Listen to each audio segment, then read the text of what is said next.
Hey everybody, this is Lisa Baudouin. Welcome to Lisa's chat room. Today is Tuesday, January 21st, 2025. I'm actually in the process of having 3 dozen videos, and they'll be posted eventually.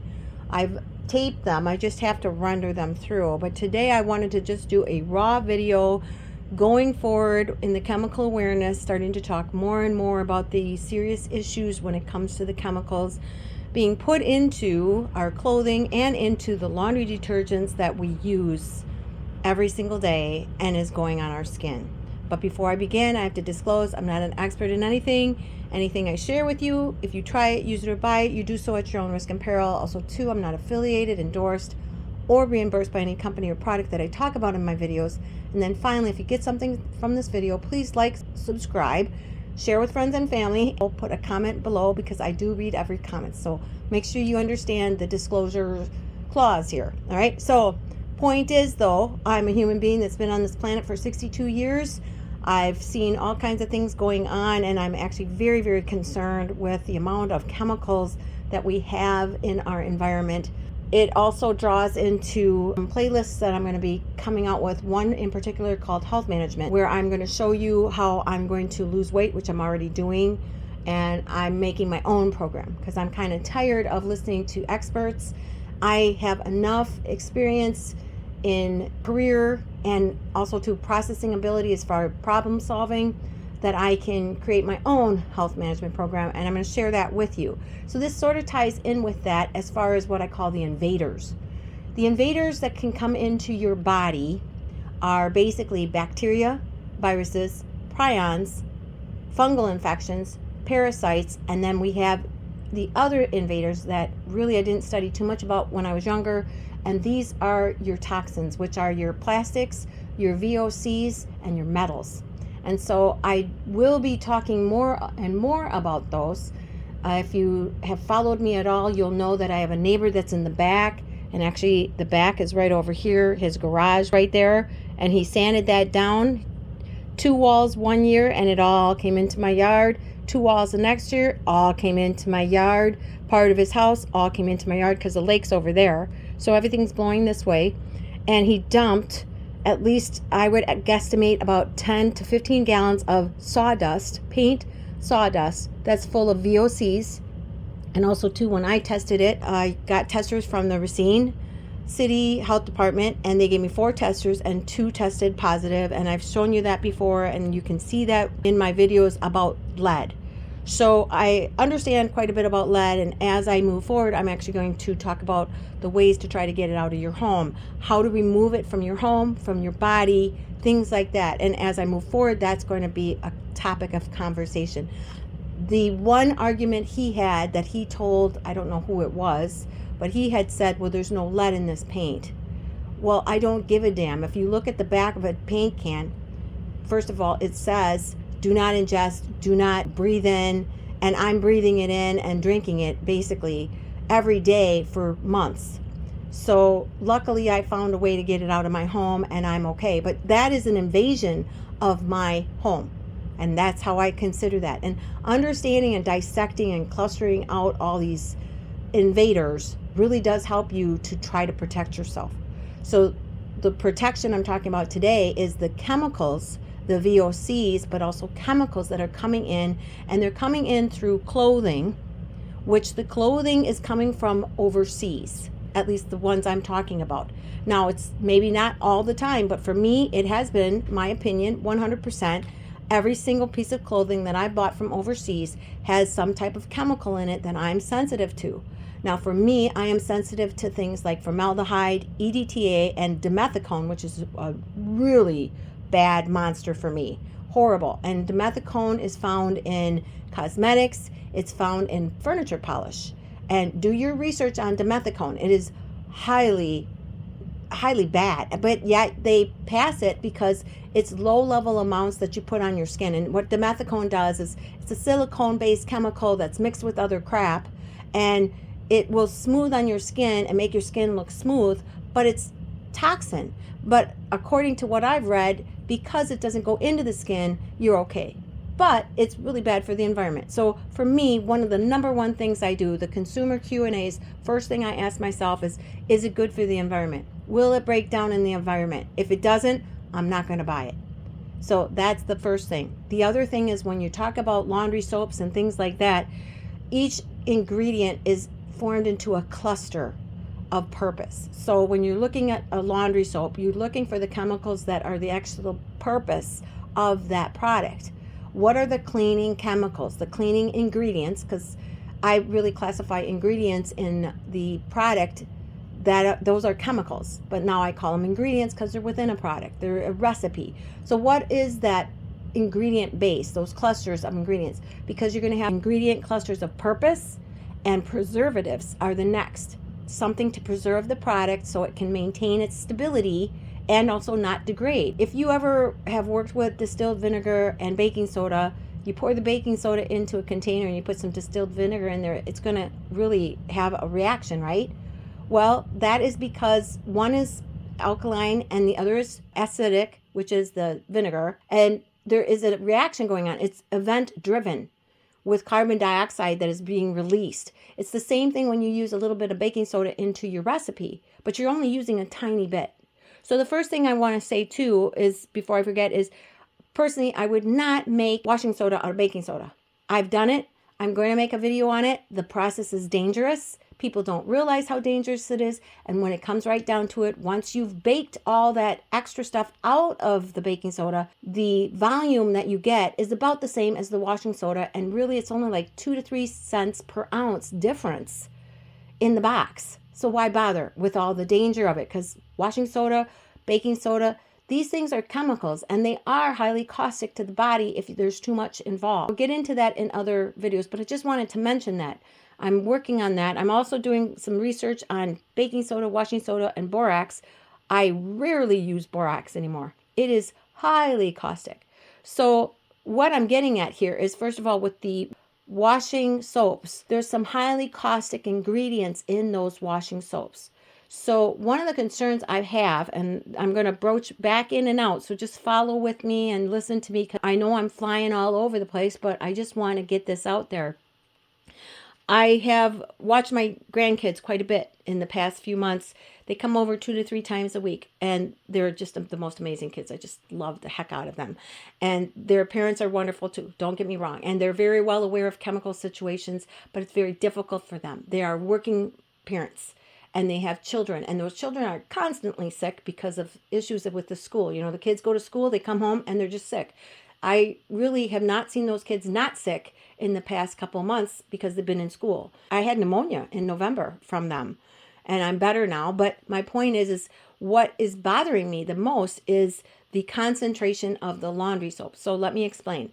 Now, first of all, I do not judge my children at all. They don't sense these chemicals in their clothing. I do. So first of all, they're buying new clothes and they're mixing it in with the clothes that they have, and they're washing them. And then what happens is they're using a pod. It's like about this size, about this big, and they're throwing it into the wash machine. And that's what they're using to wash the clothes.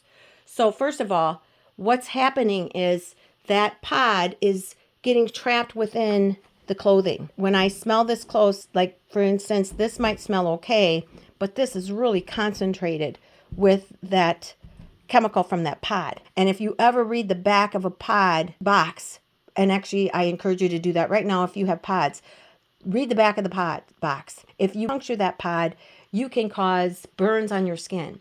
It's highly volatile, as in all chemicals, okay? I have washing soda here.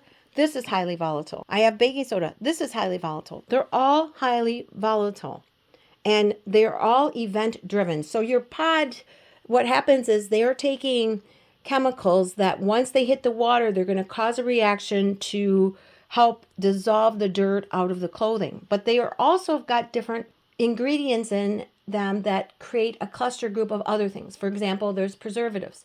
Now, oftentimes the preservatives will also be part of the purpose, as in sodium bicarbonate, sodium carbonate, sodium chloride. These are all salt-driven chemicals. So salt, we all know, or should know, salt is a really great preservative. There's also usually some type of acid or something like that that's going to hit this alkaline with the acid, and it's going to create that fizzing, all right, that reaction once it gets into water. And these are what chemists are educated to know and do. So thinking about it, first of all, tiny little pod, think of how much in that pod actually has to do with the purpose of cleaning. It's not even, a quarter cup? Not even a quarter cup. It's an eighth of a cup. Okay. So imagine what's in there. Just a little bit is in there to clean your clothes. And you think it's really strong chemical. It is really strong chemical, but so is washing soda. And so is baking soda. Really, technically, these are strong chemicals too when they are mixed with something else. So when you put washing soda into your water, it is going to cause an event-driven reaction. If you put washing soda and a little bit of distilled vinegar in there, it is going to cause an even bigger reaction. Depending on the combination of the different types of chemicals, this is what's going to happen. So my point is, one of my fears is, first of all, yes, I can tolerate what they're using. I don't like it, but they have a hard time. They're like busy and they don't have time to be making up recipes and doing this and that. And the other day I told them, I said, here's the problem, because I'm having a problem. I would rather go to their house to see them, because what happens is, first of all, they come over and their clothes are concentrated. So like this pair of pants had concentrations of chemicals. And that really concerns me, because this is the little guy's outfit here, his little pants, right? And this is against his skin. Very dangerous to me. Very, very dangerous. So the first recommendation I gave to them was, if you're going to use a pod of any type, be careful because I'm not going to say what kind, but if you're going to use a pod of any type or any kind of solution, make sure that it is dispersed evenly within the water before you put your clothing in, because otherwise it's going to concentrate. Just imagine you have your clothes in, you throw the pod on top, and it's swooshing around, and this gets on top of it, so it's staying in here. It's not dispersing out into the water. And especially if you have those, low water, water saving wash machines. So it's not getting anywhere. It's sitting there. So the first thing is, if you are using those pods, make sure that you disperse them first in the wash machine and then put your clothing in. All right, that's the first thing. Second thing, make sure you do at least one extra rinse. And even then, here's the problem. I have washed these over and over and over. I have washed these at least 10 times with just my method, which is very clean. I use the washing soda first and just a little bit. I use the baking soda the next. So I wash, rinse, because my wash machine only has 2 cycles. So I wash, rinse, and then I do it again with the baking soda, and I don't use much. Remember, a little pot is only this big. There's only this much concentrated cleaner in there. What's the rest? Well, there's the cluster group of the preservative, and sometimes that is part of the purpose of the product, but then there's the fragrances, and then there's the additives. And the thing is, there's so much in there. It's a chemically created bill of materials, so that when you throw it into the water, it's going to create a reaction. But it's also going to give a fragrance, and it's going to put stuff in here to make it so it's brighter. There's different things that are going in. Polymers, okay? Look for polymers in your ingredients. So one of the things I recommend is, when you get any kind of dish soap, any kind of laundry soap, anything, turn it around and look at the ingredients and try to identify what is part of the purpose and what chemical is actually a preservative, and then what is the rest, because you don't need the rest. That's my point. They are selling you the rest. You're buying the rest. It's nonsensical. You don't need it. They need to sell it to you. So they're going to sell you something that smells like lilacs. And the honest to God truth is, unless you're buying something completely clean with organic oils in it, most of the time those lilacs are just freaking chemical synthetic materials in there. It's just chemicals. And then it's sitting in your clothes, on your children, and on you.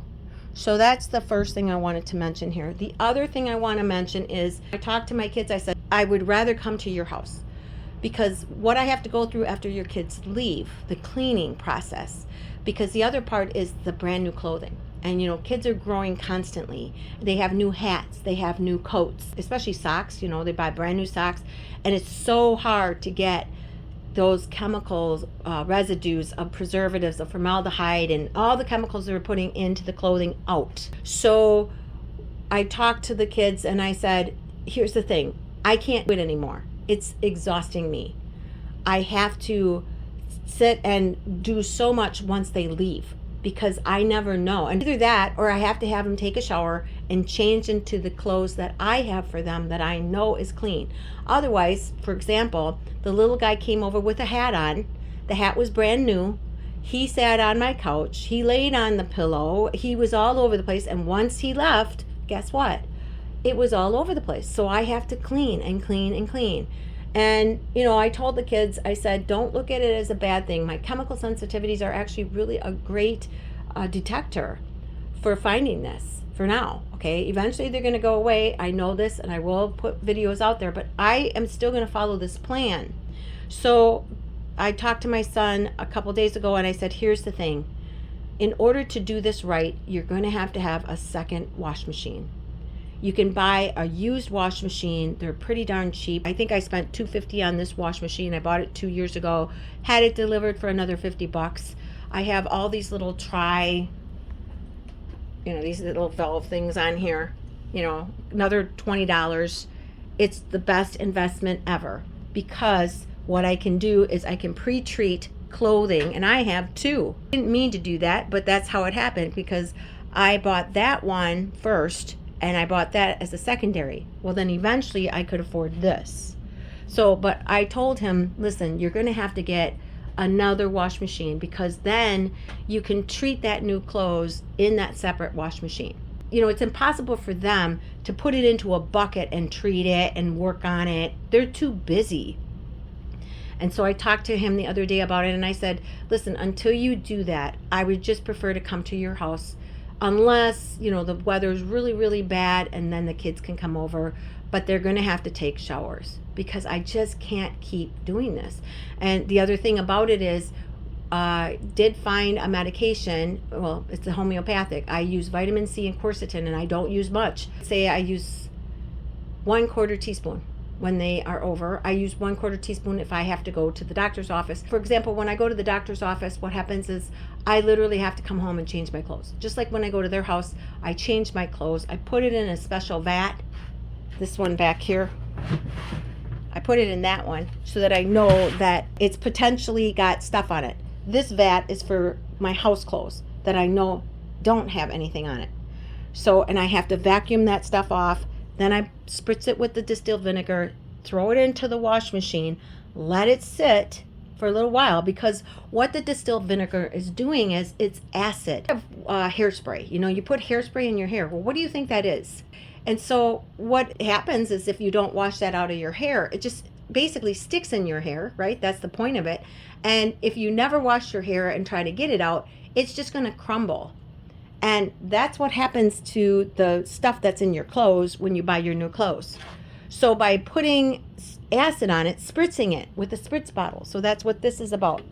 By spritzing it down, what you're doing, and letting it sit for a little bit, what you're doing is you're breaking down those. And then I wash it in very hot water with only 1/4, not even, of washing soda. And now the reason I have it sitting like this is perfect for a box of washing soda. And I use a long measuring spoon. Why? This stuff is caustic. So I put this in, take mine out, put it in the wash machine, and put it right on top. So I'm not touching any of this stuff. I also use gloves a lot. And then the baking soda, I do the same thing. I have the cups on the top. They're long handled. They're plastic. So then I just use these. And yeah, I do use plastic, and we have to use plastic. So I'll talk about that more in the health management playlist. But I do use plastics for certain things. I have to. We live in an age where we're just so bombarded with toxins, and we got to decide where you can use them and where you don't use them. So here I'm using them here, and then what I do is I just throw them in the dryer, and I spritz them again with about 3 or 4 spritzes of distilled vinegar. Now, if it's brand new, I do something completely different. I will either spritz it down with distilled vinegar, but sometimes I spritz it down with glass cleaner. And the reason I do that is because glass cleaner has 3 really strong chemicals that I've found, I can't think of the name of it right now, but and I will do a video on that too. But there are 3 strong chemicals in the glass cleaner, including ammonia, that helps break down the polymers too and the chemicals. So, for example, in here, I have a t-shirt. On Thanksgiving, I actually volunteer my time. Here in Racine, we have this wonderful festival hall and these wonderful people that own a meat market every year would do a turkey day. And I mean, they just did it for the homeless and whoever wanted to come. It was just wonderful. This year is the last year. So I've never collected a t-shirt. I donated my time last year too. I just help clean up after I'm done eating. And this year, though, I took the t-shirt. I have been treating this t-shirt off and on for the past, since November. It's been sitting in here, then I take it out, I dry it, I vacuum it, put it back in. Because vacuuming is another way of getting those chemicals out, but they got to break up to get them out. So it's been treated several times, and by the time I'm done, it's probably going to turn white. It is like just encrusted in there, which is very concerning to me. So what I'm trying to get at is these are the ways that I handle it. I have an extra wash machine, and really this is what you're going to need if you are going to follow anything that I do. You're going to either have to have an extra wash machine or tubs, and I do have some tubs here, but actually I use these tubs for separate things. So like this is if something gets on a blanket or a sheet. This is just normal stuff. Here's the stuff that I've already gone through and vacuumed and cleaned and it's ready to be put back, put away. This is stuff like, dish towels. I keep my dish towels separate. I keep my underwear separate. That's right. I wash my underwear in a separate wash. I wash it up here. And then the other part of that is I really clean out the wash machine, especially when I've done something that I know is going to have a lot of chemical in it. Rinse out the wash machine. And that's what this hose is about. This hose can actually reach to each wash machine if I want it to. Or at least I can use a bucket and rinse stuff out. So it works perfectly. I do have a few videos out there of how I did this, which was a nightmare because this was all bad. This whole thing was bad. I had to put a brand new thing on here. And I would never do it again. I'd hire a plumber because it was really tough. But the videos are out there. You can watch them. So anyway, yes, it's not fancy. My videos aren't fancy sometimes. I'm sorry. I don't care. What I'm more concerned about is the health and welfare of my kids and my grandkids. So point I'm getting here, first of all, one of the plans is not to buy things from overseas, especially clothing.